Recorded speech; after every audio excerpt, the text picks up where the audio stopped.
ആകാശവാണി. നമസ്കാരം. പ്രത്യേക വാർത്താ ബുള്ളറ്റിൻ വായിക്കുന്നത് അഞ്ജന പുതിയമഠം. 75ാം റിപ്പബ്ലിക് ദിനം പ്രൌഢഗംഭീരമായി ആഘോഷിച്ച് രാജ്യം. ന്യൂഡൽഹിയിലെ കർത്തവ്യപഥിൽ നടന്ന റിപ്പബ്ലിക് ദിനാഘോഷങ്ങൾക്ക് രാഷ്ട്രപതി ദ്രൌപദി മുർമു നേതൃത്വം നൽകി.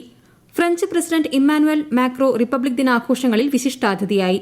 ന്യൂഡൽഹിയിലെ യുദ്ധസ്മാരകത്തിൽ ധീരയോദ്ധാക്കൾക്ക് ശ്രദ്ധാഞ്ജലി അർപ്പിച്ച ശേഷം പ്രധാനമന്ത്രി നരേന്ദ്രമോദിയും പരേഡ് വീക്ഷിക്കുന്നതിനായി കർത്തവ്യപഥിലെത്തി. സംസ്ഥാനതല റിപ്പബ്ലിക് ദിനാഘോഷങ്ങളുടെ ഭാഗമായി തിരുവനന്തപുരം സെൻട്രൽ സ്റ്റേഡിയത്തിൽ വിവിധ സേനാ വിഭാഗങ്ങളുടെ നേതൃത്വത്തിൽ പരേഡ് നടന്നു.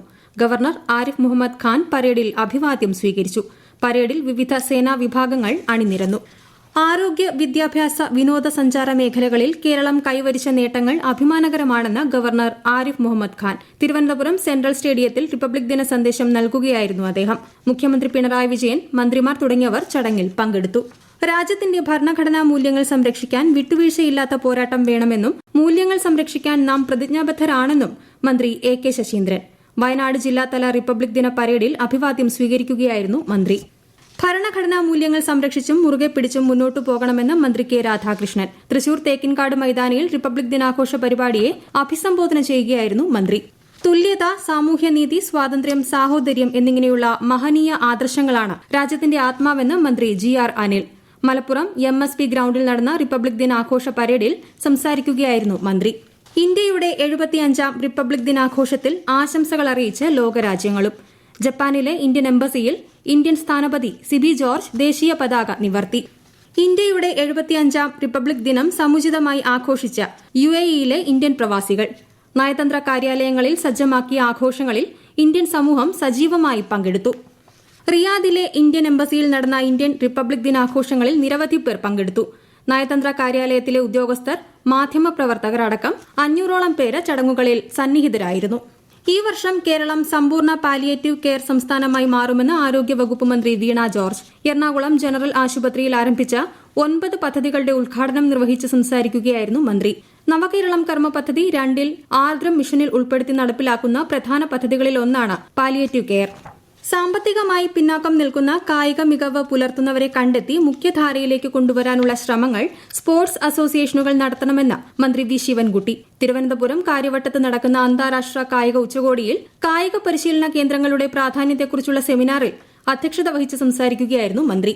കേരളം ബാലസൌഹൃദ സംസ്ഥാനമായി മാറുമെന്ന് ആരോഗ്യവകുപ്പ് മന്ത്രി വീണ ജോർജ്.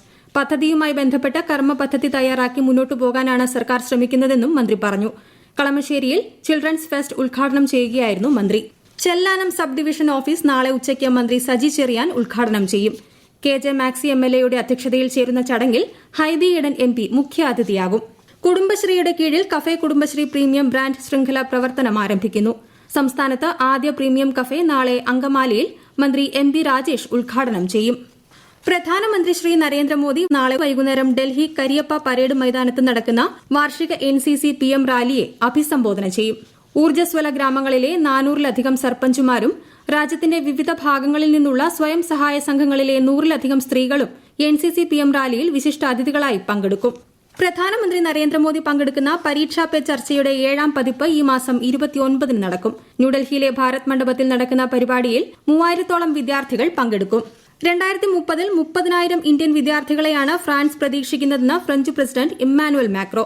ഈ വലിയ ലക്ഷ്യം യാഥാർത്ഥ്യമാക്കാൻ താൻ തീരുമാനിച്ചുറപ്പിച്ചിട്ടുണ്ടെന്ന് വ്യക്തമാക്കിയ മാക്രോ, സർക്കാർ വിദ്യാലയങ്ങളിൽ ഫ്രഞ്ച് പഠിപ്പിക്കുന്നതിന് ഭരണകൂടം പുതിയ നടപടികൾക്ക് തുടക്കമിടുന്നതായും അറിയിച്ചു.